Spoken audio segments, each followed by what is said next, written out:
भक्ति धारा सबका कल्याण हो। आप देख रहे हैं एच सीरीज भक्ति। आज आपको मैं गरुड़ पुराण के अंतर्गत चातुर्य मास व्रत की कथा सुना रहा हूँ। तो सुनिए। श्री ब्रह्मा जी ने कहा, अब मैं चातुर्य मास व्रत को कहता हूँ। इस व्रत का आरंभ आषाढ़ मास की एकादशी या पूर्णिमा तिथि में सब प्रकार से भगवान हरि का पूजन करके करे। व्रतारंभ के समय इन प्रार्थना करनी चाहिए। इदं व्रतं मया देवं गरीतं पुरतस्तव निर्विघ्नं सिद्धिमापनोतु प्रश्ने तवये केशव गृहीतेऽस्मिन् व्रते देव यद् पूर्णे विश्रामयं तन्मे भवतु संपूर्ण तव प्रसाद जनार्दनम। हे देव, आपके समक्ष मैंने इस व्रत को ग्रहण किया है। हे केशव, आपके प्रसन्न होने पर मुझे निर्विघ्न सिद्धि प्राप्त हो। हे देव, ग्रहण किए गए इस व्रत की अपूर्णता में ही यदि मैं मृत्यु को प्राप्त हो जाता हूँ तो भी ये जनार्दन आपकी कृपा से ये मेरा व्रत पूर्ण हो।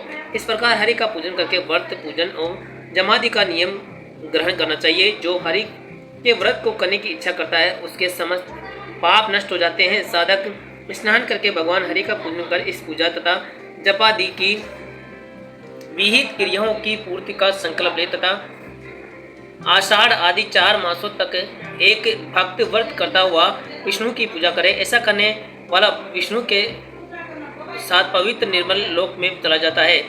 मधु मांस सुरा और तेल का परित्याग करने वाला जो वेद पारंगत कृच्छ्रावर्ती विष्णु भक्त हरि का पूजन करता हुआ विष्णु लोक को प्राप्त हो जाता है।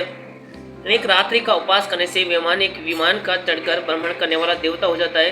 3 रात्रि पर्यंत उपवास कर षष्ठम भोजन करने से साधक की श्वेत दीप की प्राप्ति होती है। चंद्रायण व्रत करने से तो भगवान हरि का लोक और मुक्ति बिना मांगे ही मिल जाती है। प्रजापत्य व्रत करने से विष्णु लोक तथा प्राप्त व्रत करने से हरि की प्राप्ति होती है। इस व्रत में सत्तु यवान की भिक्षा कर दूध दही तथा घर का प्रशासन करें। गोमूत्र व्याग का आहार का गहन पान कर अथवा सभी प्रकार के